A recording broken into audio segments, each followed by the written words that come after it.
गंगापुर एक बेहद खूबसूरत और हरा भरा गांव था। यही वह जगह थी जहां चमेली नाम की बकरी अपने 3 छोटे बच्चों के साथ एक कच्चे से घर में रहती थी। चमेली एक सुस्त लेकिन दिल की बहुत नरम बकरी थी। उसे नींद से बहुत प्यार था। अगर वह पूरा दिन सो सके तो वही उसके लिए जन्नत थी। लेकिन उसके बच्चे हमेशा भूखे रहते, कभी पेट पर हाथ फेरते, कभी आसमान की तरफ देखते, लेकिन चमेली अक्सर सोती ही रहती।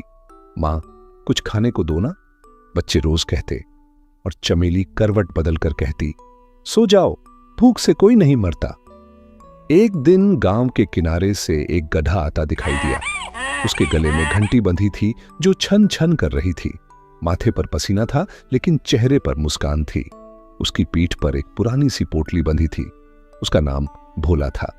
भोला एक और गांव से यहां आया था जहां उसका मालिक उसे मारता था, भूखा रखता था और हर समय काम पर लगाता था। भोला अब एक नई जिंदगी, नई उम्मीद और सुकून की तलाश में निकला था। शायद कोई ऐसा गांव हो जहां मेहनत की कद्र हो, भूख न हो और सब एक दूसरे का ख्याल रखें। यही सपना उसे गंगापुर ले आया था। चमेली हमेशा की तरह अपने आंगन में लेटी थी। उसके बच्चे भूखे थे। उसने गुस्से में उठकर बाहर कदम रखा, शायद आज बैल कुछ दे दे या कहीं कुछ गिरा मिल जाए। तभी उसे छन छन की आवाज सुनाई दी। अब ये कौन है? चमेली ने गर्दन मोड़ी। सामने से भोला गधा आ रहा था। सलाम हो बीबी जी, भोला ने अदब से कहा। सलाम विलाम छोड़ो, तुम कौन हो? मैं भोला हूं, मेहनती गधा, नई जिंदगी की तलाश में आया हूं। तो फिर जाकर काम कर, यहां सब खाली नहीं बैठे हैं, चमेली ने तंजिया अंदाज में कहा। भोला मुस्कुराया। मेहनत वो खजाना है जो कभी खत्म नहीं होता। नींद सपने देती है पर रोटी मेहनत देती है। चमेली को उसका फलसफा बिल्कुल पसंद नहीं आया, लेकिन उसके दिल के किसी कोने में यह बात चुभ जरूर गई। पहली परीक्षा।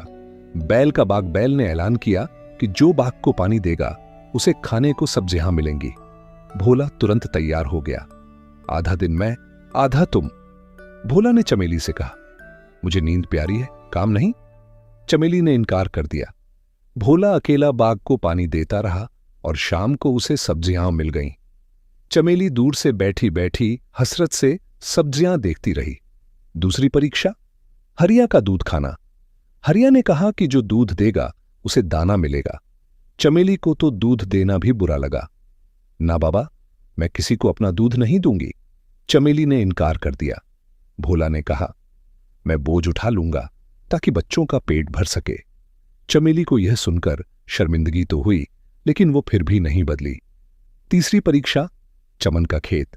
चमेली चुपचाप चमन के खेत में गई और बच्चों के लिए फसल चुरा ली। वहीं थककर सो गई। चमन ने उसे पकड़ लिया और पेड़ से बांध दिया। अब चमेली ना काम कर सकती थी, ना कुछ मांग सकती थी। वह अकेली, बंधी हुई और शर्मिंदा थी। 3 दिन तक चमेली घर नहीं लौटी। बच्चे मां को ढूंढने निकले, लेकिन खुद रास्ता भटक गए। एक चूहे ने भोला को यह खबर दी, बच्चे गुम हो गए हैं, शायद शेर ने पकड़ लिया हो। चमेली चीख पड़ी, मेरे बच्चों को बचा लो।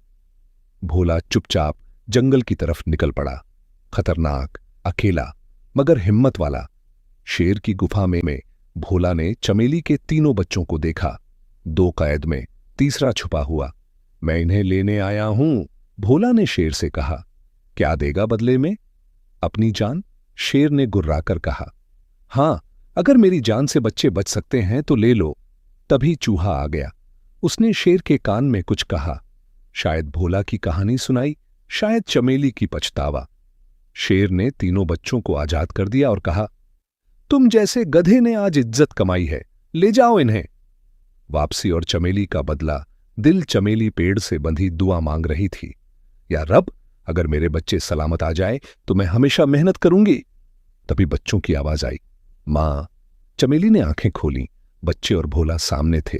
वह रोने लगी। तुम फरिश्ता हो भोला, चमन बोला। तुम अब आजाद हो, चमेली ने कहा।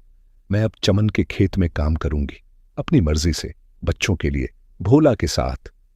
अब चमेली, भोला और बच्चे हर दिन मेहनत करते। गांव वाले कहते, देखो, वही चमेली जो सुस्त थी अब सबसे आगे है।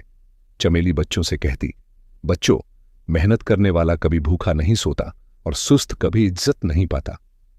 और यूं गंगापुर बन गया एक ऐसा गांव जहां एक बकरी ने सीखा कि नींद से नहीं, मेहनत से जिंदगी बनती है।